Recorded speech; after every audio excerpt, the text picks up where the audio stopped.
आदाब, नमस्कार, अभिनंदन है आप सभी दर्शकों का सत्यम न्यूज वेब टीवी में। एक बार फिर उत्तर प्रदेश के भदोही जिले की फटाफट खबरों को लेकर आपके साथ मैं हूं नसीर कुरैशी। खबरों की शुरुआत से पहले सत्यम न्यूज वेब टीवी देखने वालों से एक अपील। कोरोना महामारी को फैलने से रोकें, लॉकडाउन का पालन करें, शारीरिक दूरी बनाए रखें, मास्क लगाएं, सरकार द्वारा जारी गाइडलाइन का पालन करें। आइए अब नजर डालते हैं अब तक की फटाफट खबरों पर। बड़ी खबर है भदोही जिले के सुरियावा से, जहां दो पक्षों में जमकर मारपीट हुई है। इस मारपीट में जहां एक युवक की मौत हो गई है, वहीं दोनों पक्षों से 1 दर्जन लोगों को चोटें आई है। मामला सुरियावा थाना क्षेत्र के बहुता चकडाही गांव का है। मारपीट के कारणों की जानकारी अभी नहीं हो पाई है। मारपीट का कारण दोनों पक्ष अलग अलग बता रहे हैं। सभी घायलों को जिला अस्पताल ज्ञानपुर भेजा गया है। मृतक युवक का नाम परमेश बिंद बताया गया है।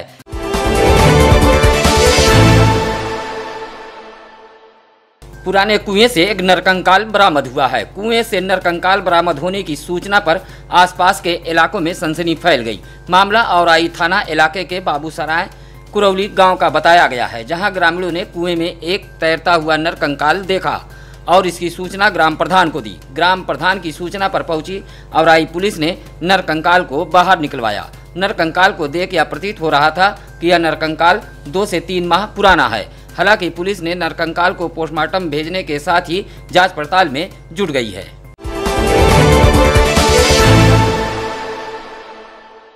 भदोही जिले में 2 अलग अलग थाना क्षेत्रों में एक युवक व एक युवती ने फांसी लगाकर आत्महत्या कर लिए जाने का मामला सामने आया है।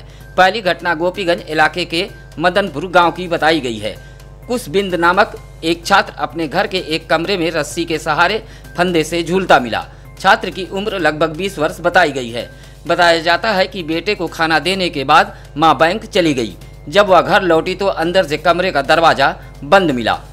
कई बार आवाज लगाने के बाद जब आवाज नहीं आई तो उत्सुकतावश मां ने एक सुराख के जरिए घर के अंदर देखा तो उसके पैरों तले जमीन खिसक गई। देखा कि बेटा प्लास्टिक की रस्सी के सहारे फंदे पर झूला था। ग्रामीणों की सूचना पर पहुंची पुलिस ने 100 को कब्जे में ले लिया।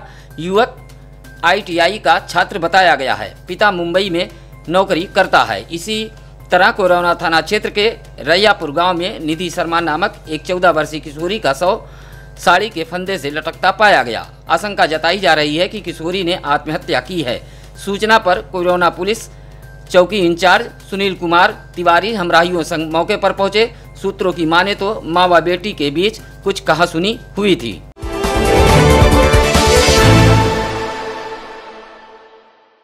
गरीब, असहाय व प्रवासी मजदूरों सहित राशन कार्ड धारकों के लिए राहत भरी खबर है, क्योंकि जिलाधिकारी भदोही इस मामले में लापरवाही बरतने वालों पर पूरी तरह तल्ख हो गए हैं। कलेक्ट्रेट सभागार में कोरोना वायरस के दृष्टिगत रखते हुए बुलाई गई बैठक में जिलाधिकारी राजेंद्र प्रसाद बेहद तल्खरुख अपनाते हुए जिलापूर्ति विभाग को चेताया है कि गरीब के हक पर डाका डालने वालों की खैर नहीं है। हर हाल में सरकार की योजनाओं जरूरतमंदों को मिलनी चाहिए। जिलाधिकारी ने साफ शब्दों में कहा कि प्रति यूनिट 5 किलो निःशुल्क राशन व 1 किलो चना वितरित किया जाएगा। इस मामले में लापरवाही बरतने वाले अधिकारियों को जिलाधिकारी भदोही ने चेताया है कि कोई भी भूखा न सोने पाए। उन्होंने कहा कि अपात्रों का राशन कार्ड निरस्त कर पात्र लाभार्थियों का राशन कार्ड बनवाया जाए। प्रवासी मजदूरों को लाभ देने के लिए समिति बनाई गई है। कहा कि निगरानी समिति के संबंध में किसी भी प्रकार की लापरवाही बर्दाश्त नहीं की जाएगी।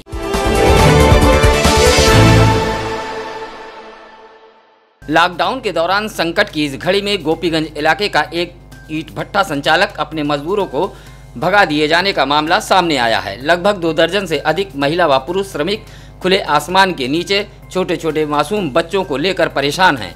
बताया जाता है कि गोपीगंज के तिलंगा गांव के एक भट्टे पर छत्तीसगढ़ के मजदूर ईंट भट्टा पर पथाई सहित अन्य कार्य करते थे। लॉकडाउन के चलते काम ठप है, लेकिन इस बीच ईंट भट्टा संचालक ने मानवता को तार तार करते हुए अपने सभी मजदूरों को भगा दिया। दूसरे प्रदेशों के यह मजदूर अब भूखे प्यासे ज्ञानपुर रोड रेलवे स्टेशन के बाहर खुले आसमान के नीचे बैठे हुए हैं।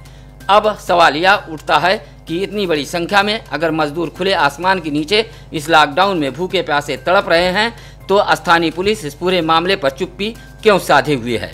और सबसे बड़ा सवाल यह है कि इन मजदूरों को ईंट भट्टा संचालक संकट की इस घड़ी में भगा कैसे दिया। क्या ईंट भट्टा संचालक पर कार्रवाई हो पाएगी?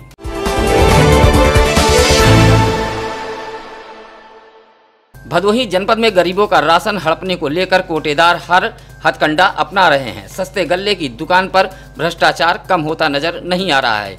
लगातार मिल रही शिकायतों के बावजूद भी पूर्ति विभाग आंख कान बंद किए हुए बैठा हुआ है।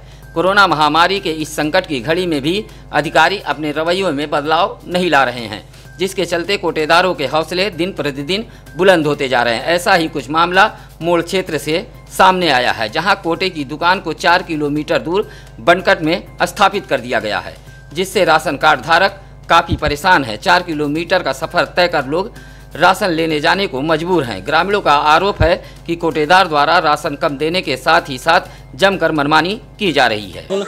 जो छेदी कोटेदार हैं वो 6 महीना के जो मेडिकल लगाए हुए हैं वो किस लिए लगाए हुए, बीमार हैं क्या हैं, उनकी फिर से जांच किया जाए कि बीमार हैं कि नहीं हैं। वो कोटा इतने दिन से चला रहे हैं और लोगों को परेशान कर रहे हैं। कोटा भी बनकट भी भेज दिए। 4 किलोमीटर से हम लोग इतने दूरी से आए हुए हैं, मोड़ से आए हैं। कोई वृद्धा है, किसी का 1 यूनिट है, इतने दूर से आया है, किसी का 3 यूनिट है, वो भी आया है।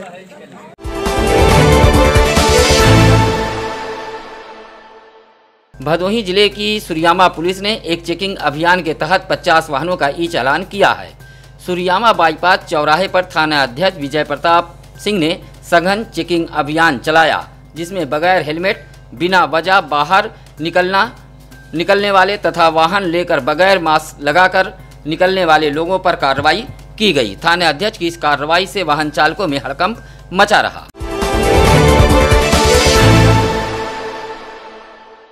लॉकडाउन में मारपीट की घटनाओं में लगातार इजाफा हो रहा है। ऐसा ही कुछ मामला भदोही शहर कोतवाली इलाके के बाजार सरदार खां मोहल्ले का है, जहां बच्चों के विवाद को लेकर 2 पक्षों में जमकर मारपीट हुई है। मारपीट में एक पक्ष से महताब 30 वर्ष, शाबरीन 27 वर्ष, शहदाब 26 वर्ष व आफ्ताब 34 वर्ष तथा दूसरे पक्ष से संजय यादव 28 वर्ष को चोटें आई हैं। दोनों पक्ष उस वक्त आमने सामने हो गए जब बच्चे के विवाद को लेकर कहासुनी के बाद मारपीट शुरू हो गई। सभी घायलों का उपचार महाराजा बलवंत सिंह राजकीय चिकित्सालय में कराया गया।